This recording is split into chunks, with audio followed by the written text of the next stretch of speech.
Orang seringkali berbeda pendapat atau banyak menafsirkan tentang istilah pemberdayaan.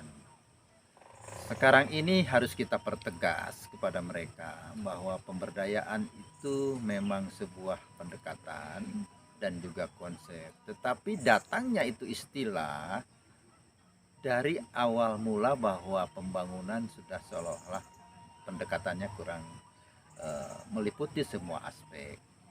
Pembangunan seringkali ditafsirkan menjadi pendekatan fisikal, pembangunan tentang teknologi dan lain sebagainya. Nah, kalau pemberdayaan itu sebenarnya pembangunan manusia seutuhnya.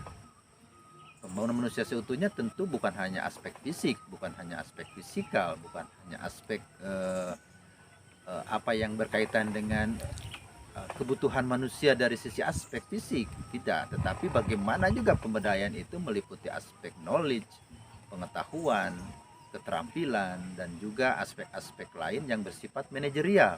Apa yang dimaksud dengan manajerial di situ adalah meliputi bahwa manusia punya otak, manusia punya pikiran, manusia punya akal sehat, manusia punya panca indera.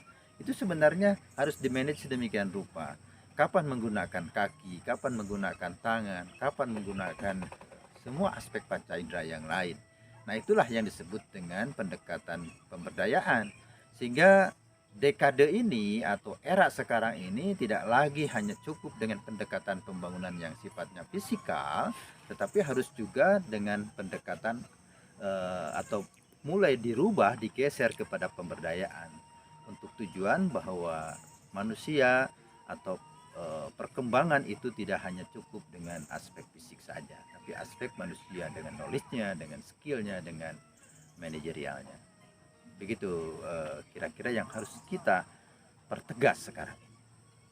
Ya, eh, ada satu juga yang perlu kita pertegas di dalam hal ini, bahwa ketika kita berpikir tentang pemberdayaan, maka pemberdayaan itu bukan hanya sekedar dimaknai dengan makna konseptual, tetapi harus dimaknai dengan pendekatan praksis. Karena kalau ngomong pemberdayaan itu sebenarnya bukan ngomong soal konsep, tapi ngomong fakta di lapangan. Saya berbicara dengan kelompok tani, saya berbicara dengan mahasiswa, saya berbicara dengan aspek yang lainnya. Maka yang dipraktekkan adalah bagaimana pemberdayaan itu bukan sekedar menghafal apa itu pemberdayaan, tapi pemberdayaan itu apa realitanya di dalam kehidupan sehari-hari. Kami bisa di kebun, bagaimana memberdayakan lahan kering atau lahan terlantar, bagaimana kita produktivitikan atau produksikan ini tanah menjadi tanah produktif, kemudian komoditi apa yang bisa tumbuh di dalam itu sudah proses pemberdayaan. Sehingga ketika ngomong kita dalam lingkup yang makro, ketika ngomong fisik, iya oke ada, tetapi manusia di dalam kebun itu juga berpikir tentang, oh iya, bagaimana memanage ini, keahlian, pengetahuan, keterampilan tentang pemberdayaan. Sehingga apa yang dimaksud dengan pemberdayaan itu jelas bukan sekedar konsep atau pendekatan, tetapi pemberdayaan ada juga praksis di lapangan, itu harus jelas dan nyata. Tidak banyak omong-omong tentang pemberdayaan, tetapi faktanya di lapangan apa, itu yang harus dimaknai. Dan sekarang ada satu juga batasan tentang prinsip pemberdayaan itu adalah ada 3 hal. Pertama tentang enabling, empowering, dan juga ada protecting. Apa itu maksudnya? Kalau protecting itu kita harus bisa memprotek, melindungi, jangan sampai ada yang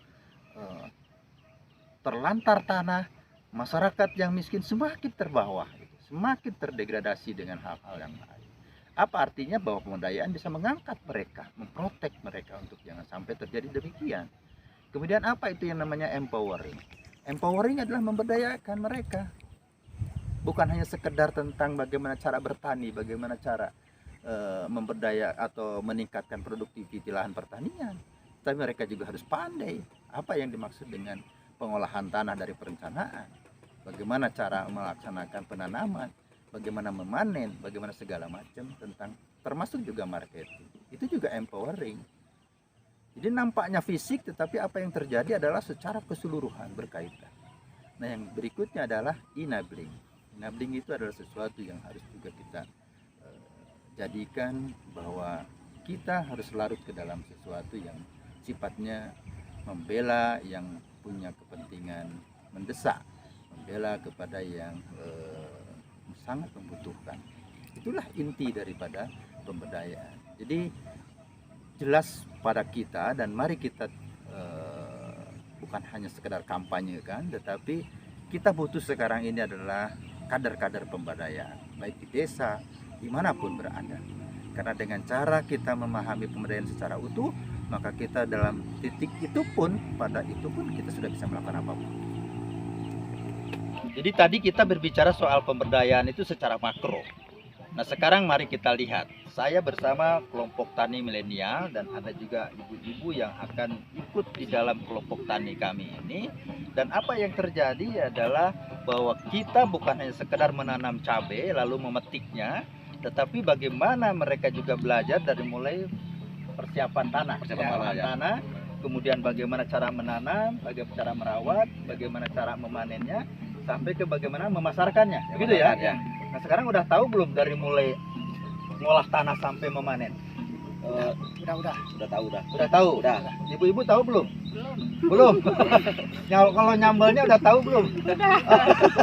Jadi ibu-ibu kan sekarang ini mau belajar ya kan? Ya. Tentang bagaimana bukannya sekedar bagaimana cabai diolah, tetapi cabai ditanam, cabai dijadikan semacam alat kesejahteraan, dan disitulah yang disebut dengan aspek manajerial.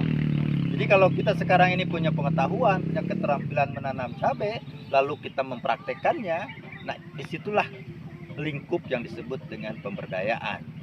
Jadi kita sangat senang pagi ini ada bapak-bapak, ibu-ibu yang sudah siap untuk memetik memetik cabai, dan ini adalah panen yang sudah berapa kali? 18 kali. Ya, 18 kali. Oh, biasanya hanya 14 kali, sekarang sudah 18 kali. Dan ini yang ke berapa kali nih ibu-ibu ikut? Baru 18 itu Pak. Enggak apa-apa.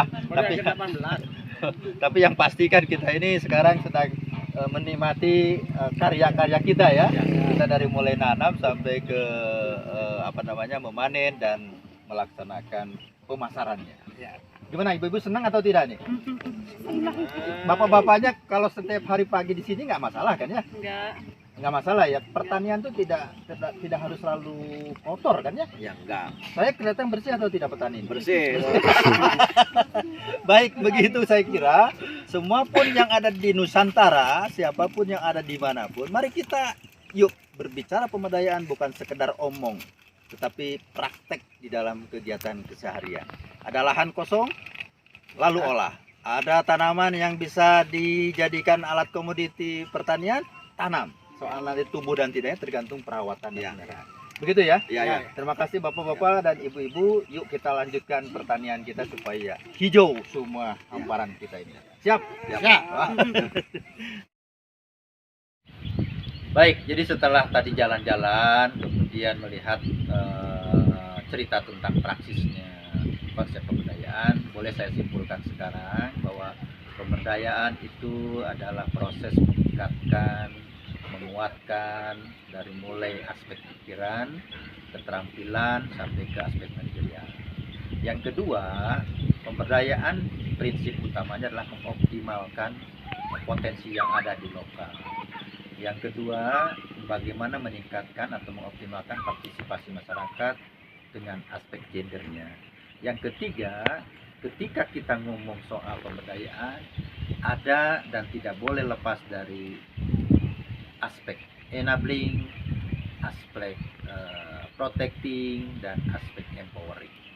Saya kira ini yang mungkin nanti kita harus pelajari lebih lanjut, dan bagaimana konsep ini akan menjadi sebuah konsep yang sangat bermanfaat untuk meningkatkan kesejahteraan, menjadi alat kesejahteraan dan alat motivasi untuk semua pihak, mulai dari level desa sampai ke level yang ada di luar desa. Saya kira mudah-mudahan itu yang bermanfaat buat kita semua, termasuk saya pun tertantang untuk yuk kita sama-sama kampanyekan. Pemberdayaan bukan hanya omong, pemberdayaan bukan hanya berbicara konsep, tapi pemberdayaan membutuhkan praksis di lapangan, praktek yang ada di lapangan.